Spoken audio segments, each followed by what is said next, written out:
Hi everyone. Nice to see you. Hi. I don't know how we're gonna be doing this, but now we're doing this. It's okay. So spontaneous. So yes, we've been away again for the past 3-ish months. We were in Albania for 21 days. We did a DP workshop, DP study, kind of preparing for witnessing. And then we were in Korea for 21 days, which is really amazing. We got to attend all the events pretty much. Yeah. And some extra ones on the side also with IAYSP and things like that. So it was really exciting. And then we had our first kind of taste of witnessing. So we were both witnessing for 3 weeks. I was in Slovakia, which was really interesting actually, like learning about the history of like Czechoslovakia and Mission Butterfly. In there's recently a book published about it called The Faith That Broke the Iron Curtain. So I was reading that, and I learned a lot about the early members of our church that I didn't know, and I kind of gained this whole new like sense of respect for those people. But also I kind of felt like, okay, I'm inheriting this mission and this foundation laid by them, because actually in Slovakia now we were pioneering. So there is no CARP and there is no active witnessing in the whole of Slovakia. So at times it felt like we were on our own, but like remembering this foundation that was laid, I really felt like we could inherit that. And so finding out that we weren't going to come back like pretty abruptly, we came back from witnessing back to Poland and pretty much immediately left. They said, you have to go now because we don't know when the borders will close. So it was like a really crazy adjustment time, still kind of adjusting a little bit to the mindset.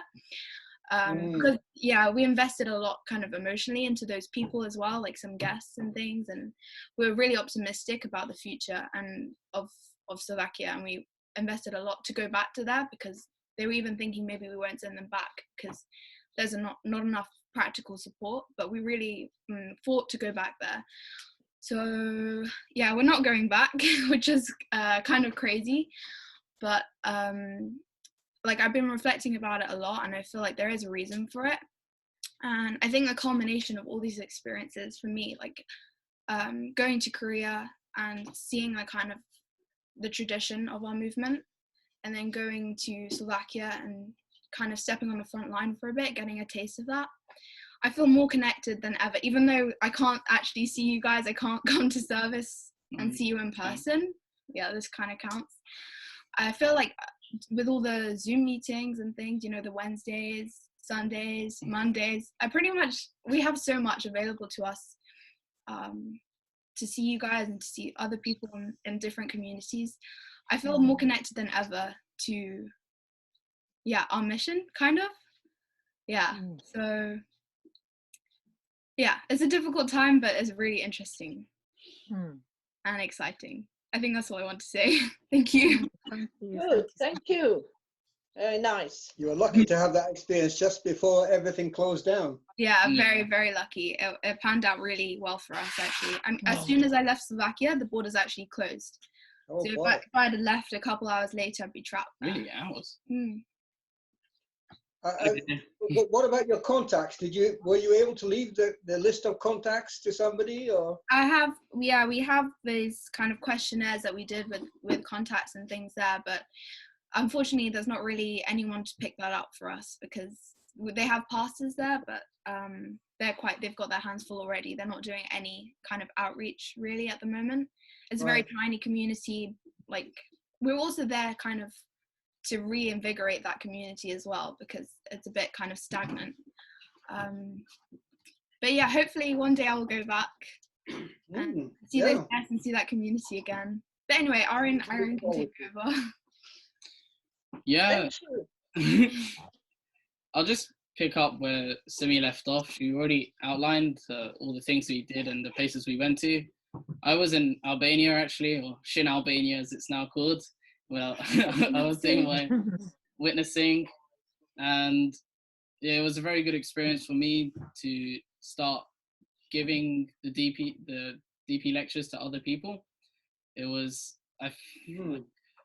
I felt such a huge responsibility to share this information in the right way to people who've never had the opportunity to hear it before, and I really wanted to give it my best and make sure that they're interested. And yeah, like Simi said, we were really emotionally invested into our mission and the people that we are reaching out to. So at first it was a big shock to come home. It took a while to just accept the fact that we're not going back and that this is our life now. And obviously it was easy to just complain and look at our situation and think, oh, why did it have to happen this year? The 1 year I'm doing my gap year program, how unlucky could I be? But yeah, I reflected upon it further, and I thought to myself, what did I want at the start of this year when I started STF? And my goal at the start was to mature and to feel like an adult. I wanted to feel that I'm a responsible person now that other people can trust and that I can accomplish things that I want to set out to do. And thinking about my goal, I realized that I don't have to be on STF to achieve that. STF was a very useful stepping stone. I could do like things that I never did before, but just limiting myself to achieving that on STF is not good. And now I've got an opportunity to maybe try to achieve that goal, but in a different way and from home. And also coming home earlier, now connecting with the community, I feel that we're supposed to continue this mission at home and not just leave everything behind with us, everything that we gain on STF, just forget about it. Obviously that's not the right thing to do. So we're trying to keep our standards high and do what we can while we're at home and hopefully influence the community in a good way once we're able to connect more. Like often I think about Kieran when it comes to STF in our community, because when Kieran came back from STF, I felt that he really contributed a lot to our community, and I want to take after him in that way. And good. Right, yes. Very good idea. Very good. Actually, is Kieran? No, Kieran's not here. But yeah, maybe he would be embarrassed if he heard me say that. But, Well, I don't know. He's a good brother. Very good brother. Yeah. yeah. Yeah.